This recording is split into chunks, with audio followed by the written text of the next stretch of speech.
a great majority are not.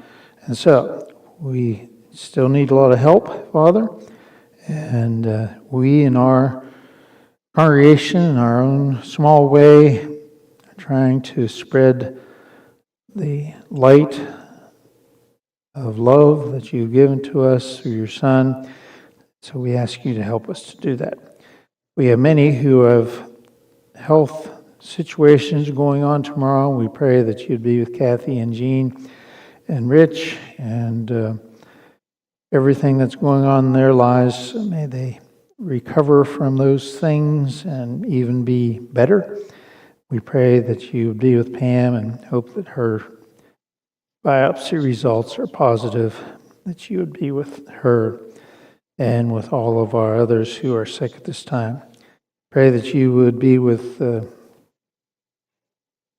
Rob and Kara as they're going to be traveling a lot.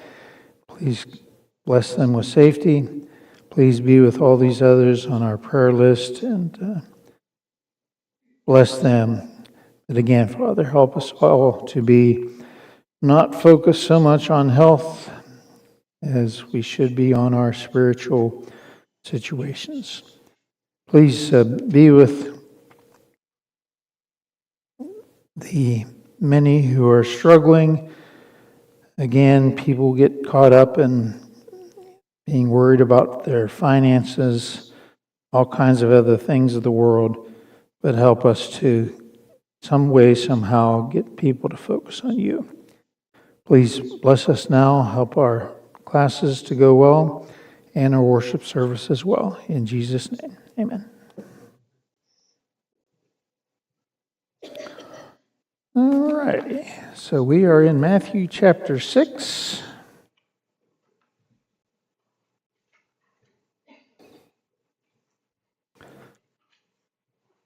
We continue our study of the Sermon on the Mount, and a very, what we would call an intense study. I would say it's the most intense, most thorough study of any thing that Jesus has done all at one time. And this, if we are understanding this right, this all happened at one time, Jesus preaching about these things, going from one subject to another. But chapter 6, in my opinion, they made the chapter division right here, because he's getting away from those things. And, you have heard that it was said, and into another area.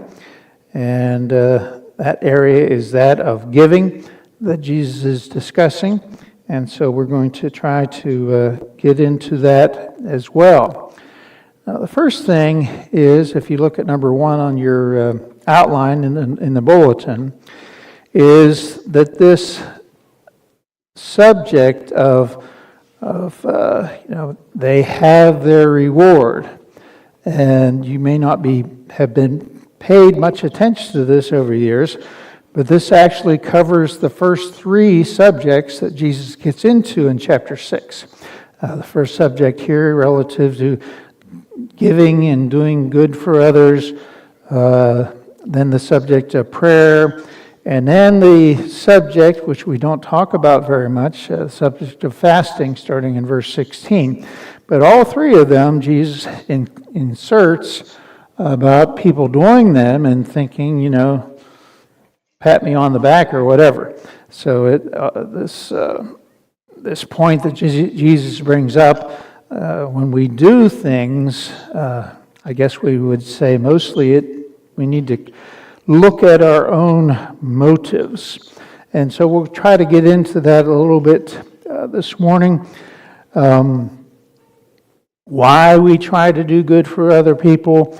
What is our, when I do good for somebody, what's my reaction to that? Just going to help me to check my own motives. And so when we look at the rewards of this life, we see this all the time on the news and, all kinds of things. We have monuments, statues, and so we can look at doing good things, But then, we want to broaden this out. And to do this, I've inserted Revelation chapter 21, if you want to turn to Revelation 21 real quick. And to notice God's rewards compared to man's rewards. Man's rewards, again, a pat on the back, so forth. But when we turn to Revelation 21, we consider the day of judgment, what happened there, and then we start examining these statements that are made. And let's just go to Revelation 21 and start reading verse 1. John says, "Now I saw a new heaven and a new earth, for the first heaven and the first earth had passed away.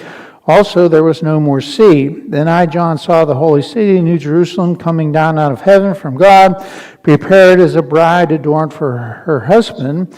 And I heard a loud voice from heaven saying, Behold, the tabernacle of God is with men, and he will dwell with them, and they shall be his people, and God himself will be with them and be their God." So, if you are looking at your outline, the first point about the reward, the heavenly reward is what from verse 3?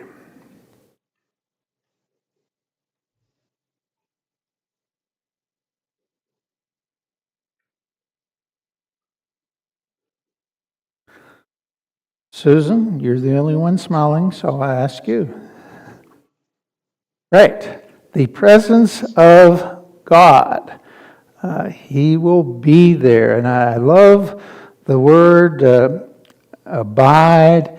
He dwells with.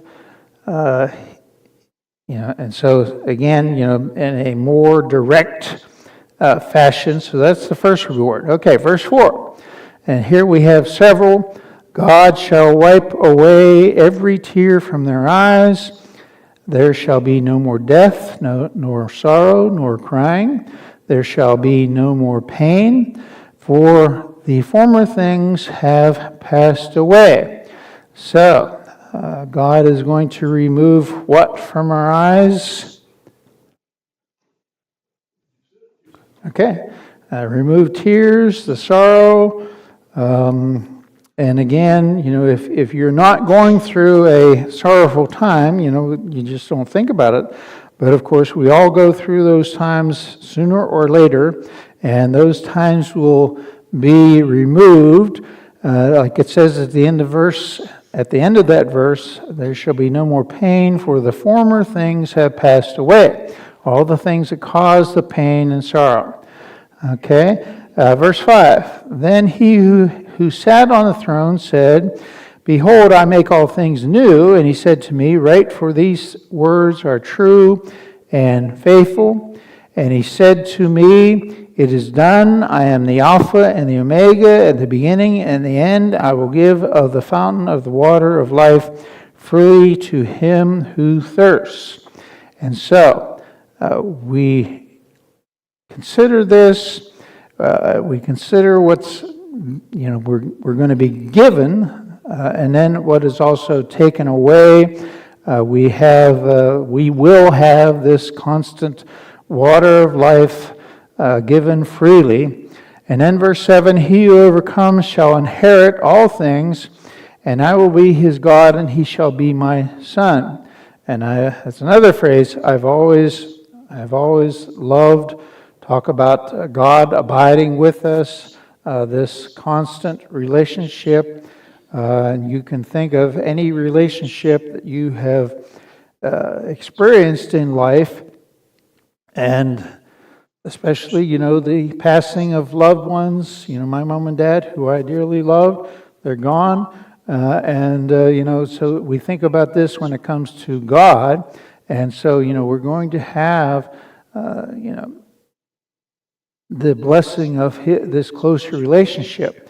And then we have the negative blessing in verse 8. The cowardly, unbelieving, abominable, murderers, sexually immoral, sorcerers, idolaters, and all liars shall have their part in the lake which burns with fire and brimstone, which is the second death. So, faithful Christians will have as their reward all these things. But of course, there is the second part of the final judgment. You can turn back to Matthew chapter 6. So there is a difference. Now, let's get into chapter 6 and just read verses 1 through 4. Jesus says, "Take heed that you do your charitable deeds," that's the New King James Version, alms, and we have other words that are used there depending on your version. "Do not do your charitable deeds before men to be seen by them." And this is the point that Jesus is pounding home. "Otherwise, you have no reward from your Father in heaven. Therefore, when you do a charitable deed, do not sound a trumpet before you, as the hypocrites do in the synagogues and in the streets, that they may have glory from men. Surely I say to you, they have their reward. But when you do a charitable deed, do not let your left hand know what your right hand is doing, that your charitable deed may be in secret, and your Father who sees in secret will himself reward you openly." So, we understand, and we've heard this a million times, and the question is, have we really got it figured out? And question number 2 on your outline, the Greek phrase translated, "they have their reward," is similar to the English "paid in full." And so what's the big mistake that we make if we don't have the right motive in doing good deeds for others? What's the big mistake? I'm just doing good things to others to be noticed. Okay, number 1, God doesn't like it. Pretty plain.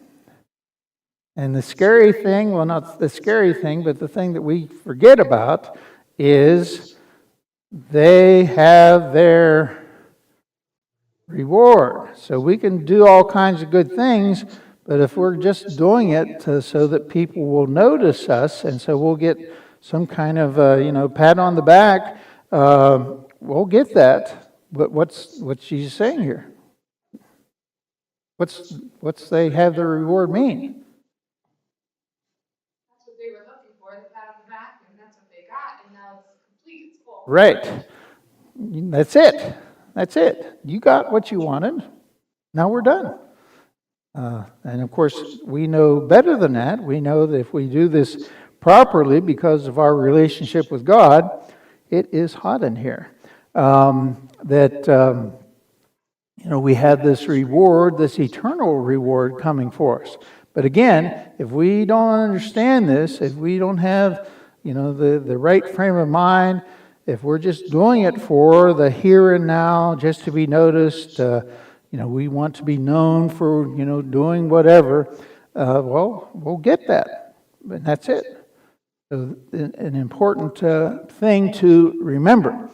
Now, question number 3 on your outline. To receive God's reward usually takes sacrifices.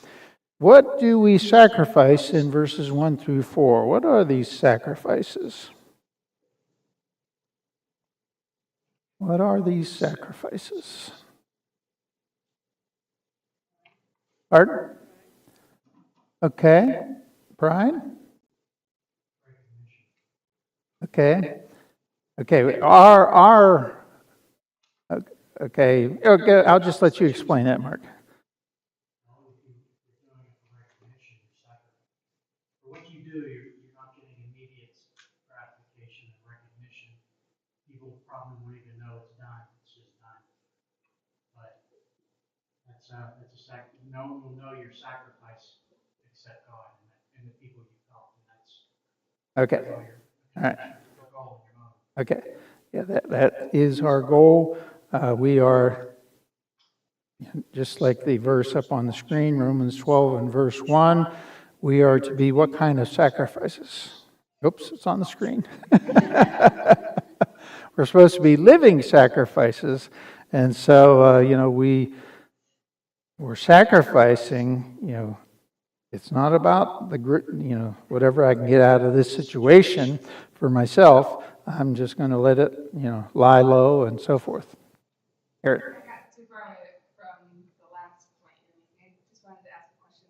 It's been like confusing to me. So we don't want to do things to be like for the recognition or for the here and now to get glory for ourselves. But then, so that makes total sense. But then I think about like they will know us by our love.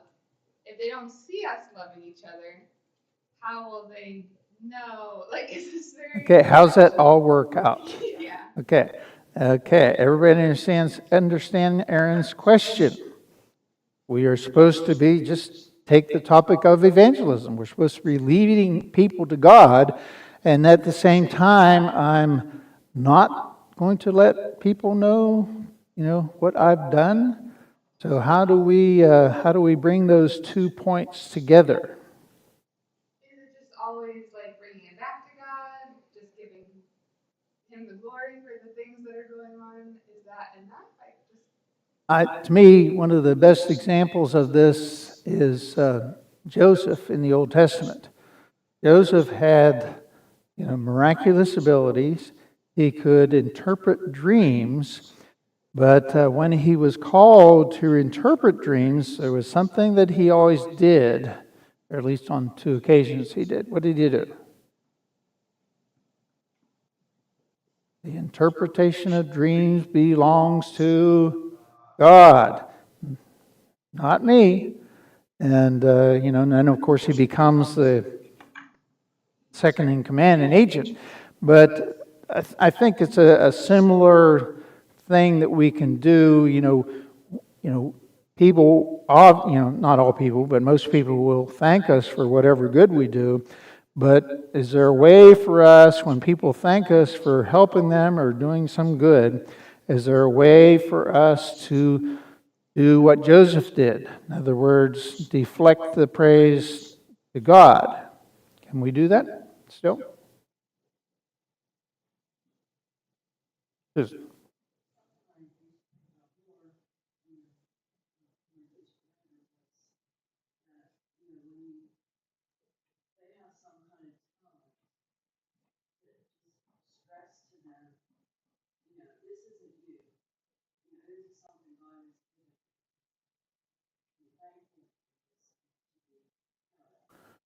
Okay. Are you just trying to distract me from it? Yeah, and it is a challenge, and but we can still do it, can't we? We can still give glory to God for anything. And so, let's say, let's say I got up this morning, and my neighbor. This actually happened in the wintertime. One of my neighbor's cars, the battery was dead, and I helped them with that, and they were grateful, okay?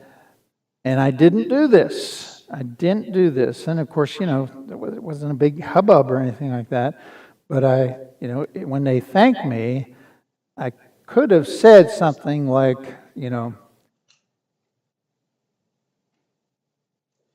be thankful to God for whatever happened. And then you take any great knowledge on my part to help them with their situation.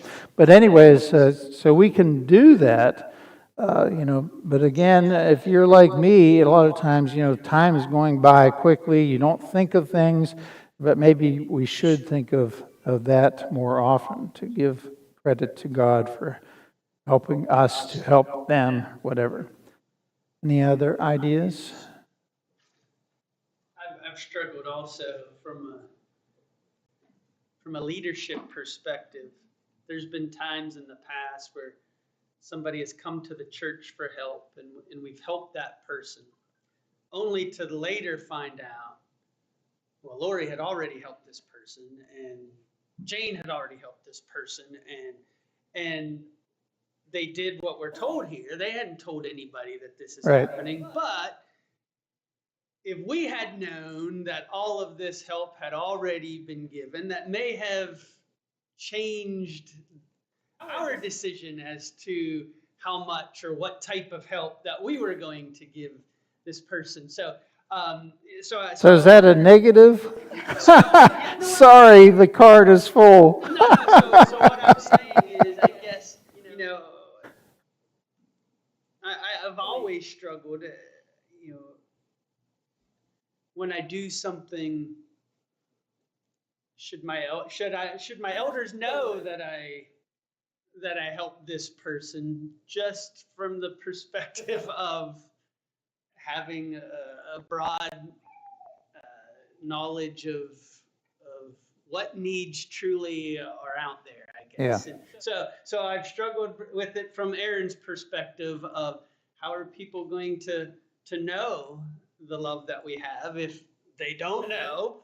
And I also struggle from this perspective of, again, from just perspective of a leader, of if nobody knows what's going on, including the leaders, then it makes it our job tougher, I guess, in certain circumstances. So I've come to the conclusion it's not about I have to remain silent about this, but my mindset needs to be, as you were mentioning, that God's getting the glory, not me.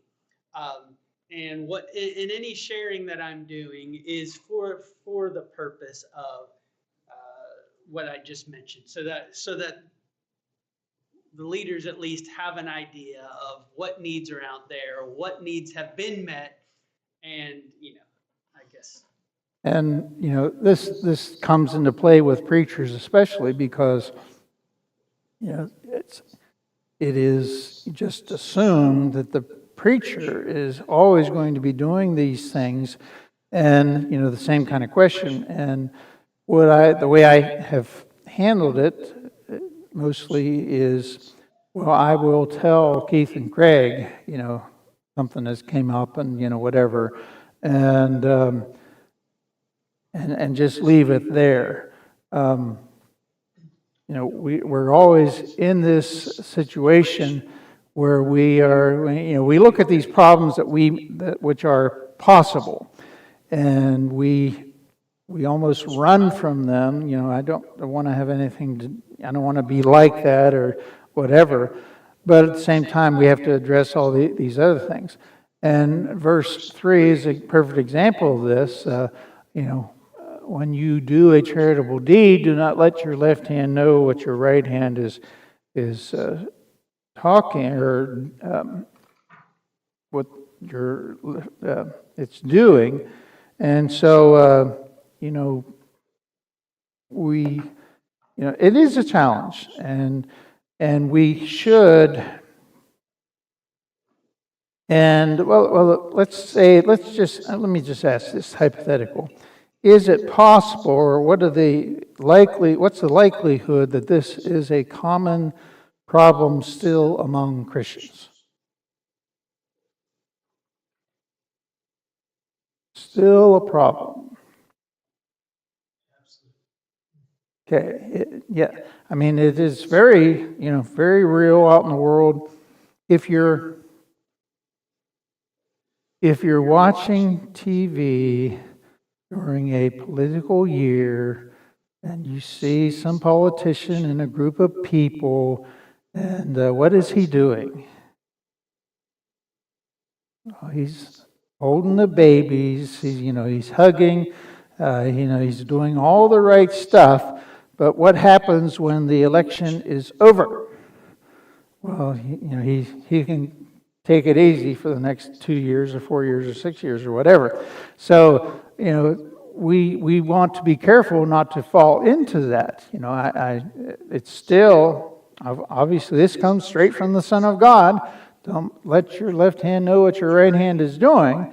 And of course, Jesus is saying that pointedly. He's trying to really drive this home, that we want to have the right attitude. And so, when we understand it,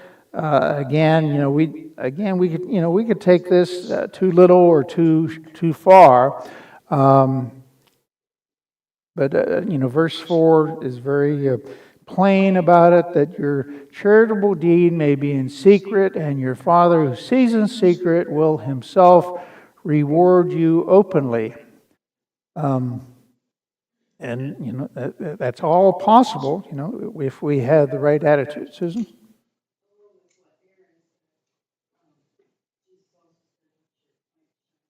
Right. Right.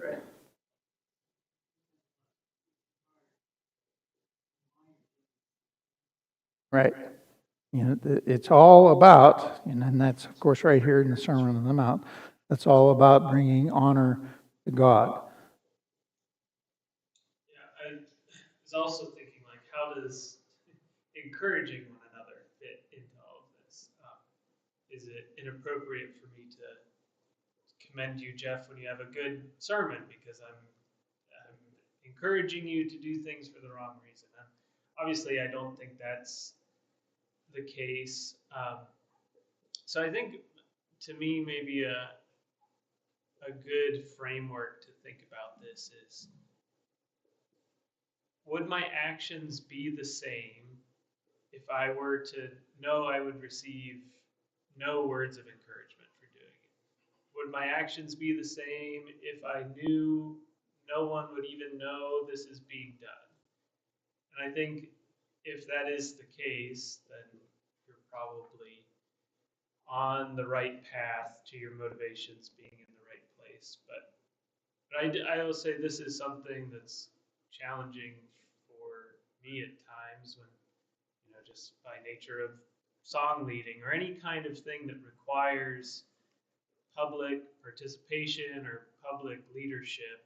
I think it can be a trap that is easy to slip into. And it's hard because, I want the songs I pick to be first and foremost worshipful and helpful for us as a collective to praise and worship God. But I do want them to be encouraging to one another. So I am also making decisions not solely just based on myself and God. So I think, there's lots of little areas in our lives where this can be kind of a slippery slope. And so I think it's important to come back to continually, why am I doing this? Right. And make sure that's in the right place. It is tricky. You didn't want to say anything? Yes. Yeah, I was just going to comment that I think this is extremely difficult for ministers at times, because I've seen a couple of guys in the past that take this to heart, and they don't even tell their leaders some of the things they're doing. So that then leads to congregation, well, what is this guy doing? Right. And but I also seen guys go to the other extreme that, hey, I need to justify whatever meager salary I'm getting, Right. so I better make sure everybody knows everything that I'm doing. And it's a fine line that you guys have to walk, I think, sometimes. Keith has just thrown a wrench into the works because he mentioned money for the preacher. Well, this is part of my job. This is what I get paid for. Should that ever enter into a preacher's mind? Or how about this? We turn the other side. Sister so-and-so is in a hospital in Pittsburgh. That's too far for me. I'm not going to bother going clear down there because I'm not paid enough. All of that. We make, when you throw money into any discussion, it can change the motivation. It can really mess up the motivation. So we want to be careful with this, and then we try to understand it, try to make good decisions, and I would say the main thing would be, if you're really getting restricting yourself, maybe need to talk to the elders about, just how far should I go with this. We've talked about it before. When you're a new preacher, you don't have to, but you're trying to look at ways. What are you trying to do? What's any speech, any guy, any woman who gives a speech, one of the first things, if the group, the crowd doesn't know who you are, what do you have to do when you start a speech? Pardon? Introduce yourself and what? Tell people who you are. Okay, establish credibility. You should listen to me because, why? Because I just walked in off the street? No. You should listen to what I'm saying. In my case, almost all of you know my background and what I've been doing for a long time. But if you didn't know me, then somewhere earlier in the process, I'm going to tell maybe just the elders, but probably all of you, I'm going to give you some things that I've done to establish credibility. In my case, going and preaching in India, tell stories about staying up all night with, whatever, things like that. But that's about establishing credibility so that you will listen to me. But then, the preacher can take it too far, where that's, he can't get through a single sermon without mentioning, just how great he is. And so, again, it's a balancing act, and we have to handle it rightly. Now, lastly, verse 4, we get to this idea that your charitable deed may be in secret, and your Father who sees in secret will himself reward you openly. What's it take to do that? To do things without calling attention to yourself.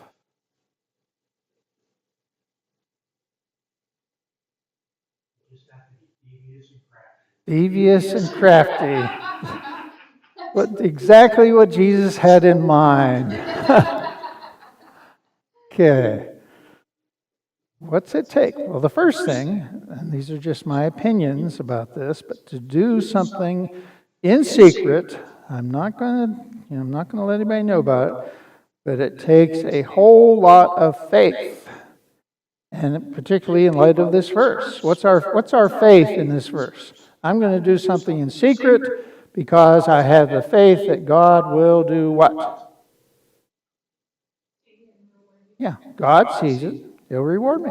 Nothing to worry about. Okay? So it takes a super amount of faith to accomplish that, and especially when we have a problem with this. If I'm thinking, we've all known people who were like this. Somebody who was always after the credibility, he's always, he or she is always looking for a welcome, pat on the back, whatever the case may be, some kind of reward. And so we know it exists, and of course, has it existed in our own brethren? Have we known our own brethren, some of our own brethren, to be like this over the years? Yes? Like I said, I've been thinking about the prodigal son, the brother of the prodigal son. Right. And how he's like, I've been here, I've been doing all this stuff for you, you didn't even give me a young goat. Right. So it's just like, Jesus knows that this, and I think like the Pharisees, like we as the church are often can see ourselves in the way that the Pharisees' mindset of things. So just how Jesus knows exactly where our hearts and minds go and is trying to scooch us away from that. Right.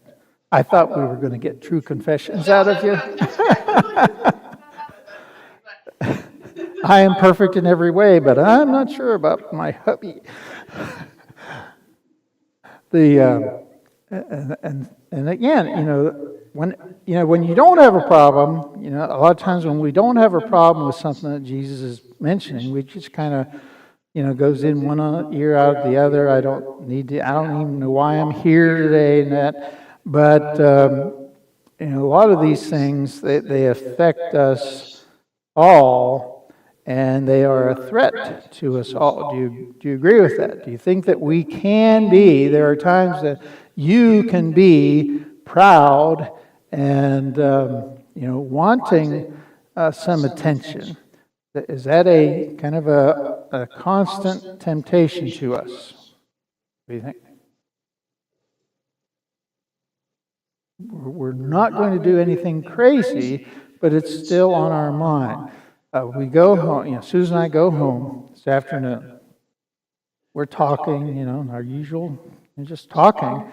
And, we will say the things that are on our minds.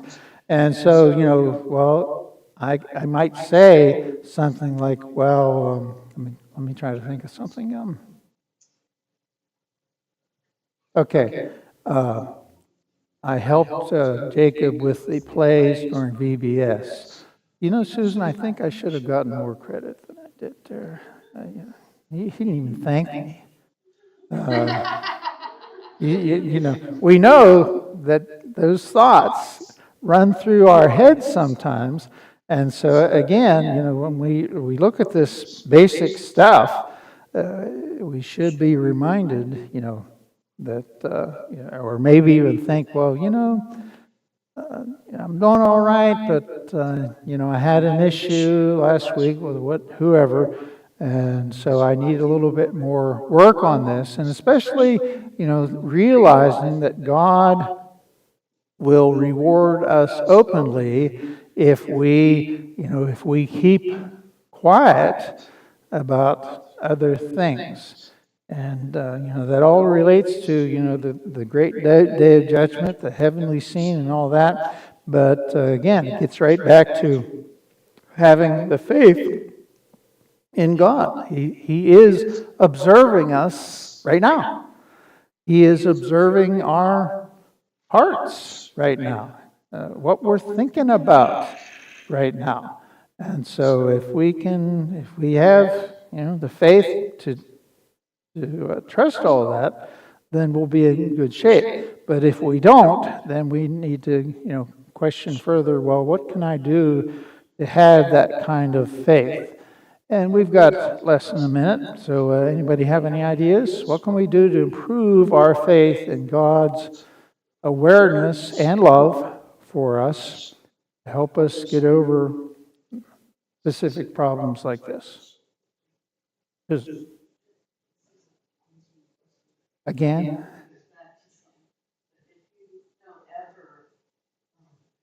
say anything to the preachers on there, whoever's leading, or elders, or anybody. If you never say anything to them at all, then they may get feeling, or wonder, am I preaching on the right subject, or whatever. I don't really know. You don't get any feedback. But if you get too much, then and it's good to be specific about what it is about, this challenge me, or this really helped me, or comforted me. right.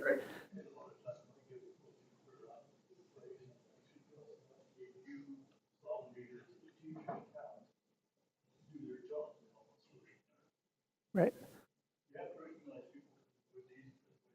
Yes, I agree with that. It is a funny thing. Every place I preached, I make it a point to ask for feedback. How much feedback do you think I get? Positive or negative? I want it. How much feedback do you think I get? Yeah. Yeah. Well, and my wife, of course, the great blessing of having a wife when you're a preacher is you hopefully you have a good relationship and you are completely honest and, yeah. Yeah. Thanks a lot, Susan. Okay. All right. So think about those things, especially about having the faith to believe that God will reward us even when we are secretive about what we have done. Okay. Any final thoughts? Thank Getting you. the big head, but good class. Well, thank you. Thank you. Thank you very much.